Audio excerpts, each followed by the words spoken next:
जो पार्टी ये कहती हो कि दुनिया की सबसे बड़ी पार्टी है, अध्यक्ष महोदय वो अपना राष्ट्रीय अध्यक्ष नहीं चुन पाए अभी तक। अध्यक्ष महोदय भारतीय जनता पार्टी क्या है?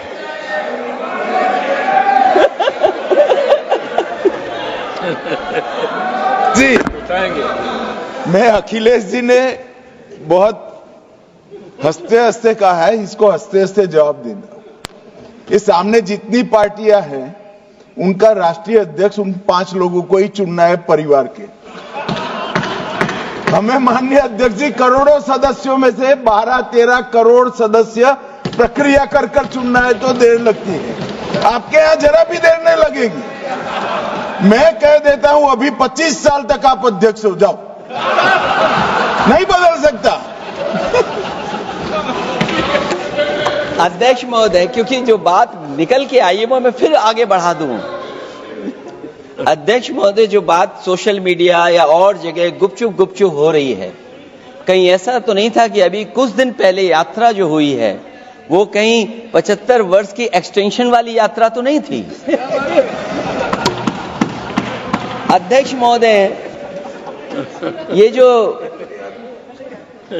इस बार जो वक्फ बिल आया है, नाकामी का पर्दा इस बार है वक्फ बिल। और नाकामी कोई एक आध नहीं है, मैं कई नाकामियां बता सकता हूं। अभी मैं माननीय सदस्यों को सुन रहा था, वो पुराने कई बिल उनके बारे में चर्चा कर रहे थे कि कितने प्रोग्रेसिव बिल लेकर के आए हैं। मुझे याद है मैं उत्तर प्रदेश में उस समय था और मुझे लगा कि शायद इनकी वो बात ठीक होगी।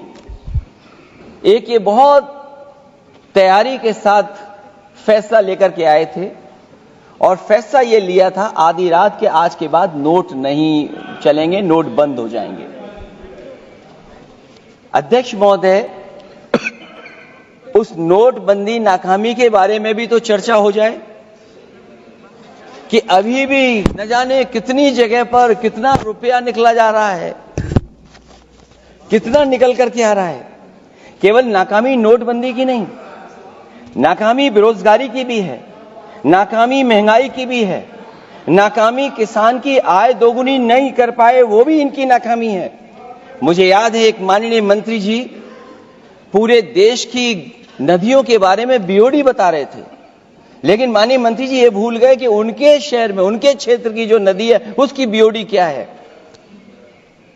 गंगा क्या साफ हो गई? यमुना क्या साफ हो गई? स्मार्ट सिटी क्या बन गई? क्या गोद लिए हुए गांव इन्होंने गोद से उतार दिए? उनकी क्या दुर्दशा है? इसलिए मैं कहना चाहता हूं, ये नाकामी का पर्दा इस बार वक्फ बिल बना है।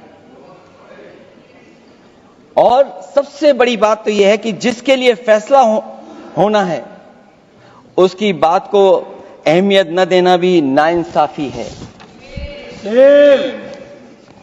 अध्यक्ष महोदय, नाकामी केवल यहां तक नहीं है। और भारतीय जनता पार्टी क्या है, मैं केवल एक पुरानी घटना याद करता हूं। एक बार फैजाबाद अयोध्या में एक कार्यक्रम था, उसमें बड़ी तैयारी की गई थी और तैयारी के साथ कलाकार मुंबई से बुलाए गए थे। हो सकता है वो सहमति दिल्ली से ना रही हो, केवल लखनऊ की सहमति से हो रहा हो कार्यक्रम। और जब कार्यक्रम की पूरी तैयारी हो गई, भगवान श्री राम बनकर के कोई आ गया, लक्ष्मण बनकर के कोई आ गया, मां सीता भी बनकर के कोई आ गया, हनुमान जी और भगवान हनुमान भी बनकर के कोई आ गया। लेकिन जब लखनऊ से वो हेलीकॉप्टर उड़ा और अयोध्या पहुंचा तो सब लोग थे, लेकिन उसमें हनुमान नहीं थे।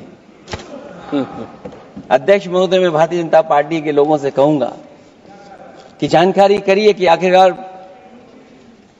भगवान श्री राम थे, लक्ष्मण थे, सीता थी, लेकिन हनुमान क्यों नहीं थे? हनुमान इसलिए नहीं थे, शायद उनकी जात या धर्म कुछ और था।